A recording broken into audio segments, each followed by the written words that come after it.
నమస్తే అండి, నా పేరు కుమార్ రాజా, మాది విజయవాడ. నేను ఎలక్ట్రికల్ వర్క్ చేస్తానండి. నాకు బ్యాక్ పెయిన్ ఉంది, ప్లస్ ఏంటంటే నెక్ పెయిన్ ఒకటి బాగా వస్తుంది అనమాట. జాయింట్ పెయిన్స్ ఒకటి బాగున్నాయి, దాని వల్ల చాలా ఇబ్బంది పడుతున్నాను నేను. అయితే 1 year నుంచి బాగా ఇబ్బంది పడుతున్నాను. స్లీపింగ్ మోడే గానీ వర్క్ మోడే గానీ ఏది చేయాలన్నా చాలా ఇబ్బందిగా ఉండేది నాకు. అయితే నేను ఏదైనా హాస్పిటల్ లో చూపించుకున్నాను, ఒకసారి వేరే చూపించుకున్నాను. అది చూపించుకున్నా కూడా నాకు రిజల్ట్ అంటే ఏం లేదు. అయితే ఏంటంటే నేను ఇలాగా ఫేస్బుక్ లో చూస్తూ ఉండగా జాదా సార్ది వీడియో చూసాను. నేను హైదరాబాద్ లో ట్రీట్మెంట్ అని చెప్పేసి ఇలాగా 15 days 10 days ఉంటుందని చెప్పేసి నేను ఆ వీడియోలో చూసాను. అయితే చూసిన తర్వాత నాకేంటంటే నేను హైదరాబాద్ వెళ్ళాలంటే కొద్దిగా ఇబ్బందిగా ఉంటది, మళ్ళీ వర్క్ ఆఫ్ చేసుకుని వెళ్ళాలి అని చెప్పి చాలా ఆలోచన చేశాను. అయితే చూస్తూ ఉండగా సార్ వాళ్ళు విజయవాడలో హాస్పిటల్ ఓపెన్ చేశారని తెలిసింది నాకు. దాని ద్వారా వీడియో ద్వారా నేను హాస్పిటల్కి వచ్చి సార్ ని అప్రోచ్ అయ్యాను. అప్రోచ్ అయ్యాక సార్ నాకు ఇలాగో 4 weeks ట్రీట్మెంట్ రాశారు. దాంట్లో ఒక 8 days తీసుకుంటే సరిపోతుంది, మీకు 70-90% రిజల్ట్ ఉంటుందని చెప్పారు. అదే విధంగా ఇప్పుడు నేను 7th day ట్రీట్మెంట్ తీసుకున్నాను.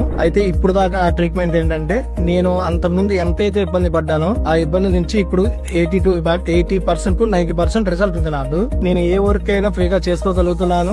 ఏ వస్తువులైనా తీసుకోవాలన్నా చేయాలన్నా సరే నాకు ఇబ్బంది లేదు. వర్క్ పరంగా గానీ స్లీప్ పరంగా గానీ ఇబ్బంది లేదు. నాకైతే 90% రిజల్ట్ బాగుంది. ఇది చేయించుకోవడం వల్ల ఏంటంటే నేను నా ద్వారా ఇంకో నలుగురికి చెప్పాను, మా ఊరికి కూడా వస్తాను అని అన్నారు. కాకపోతే ఏంటంటే నేను చేయించుకున్న నాకు ఫీల్ బెటర్ గా అనిపించి నా రికమెండేషన్ ద్వారా నలుగురికి చెప్పాను. నాది ఇబ్బంది నుంచి బయటపడ్డాను కాబట్టి చాలా సార్లు థ్యాంక్ యూ సార్. రైట్.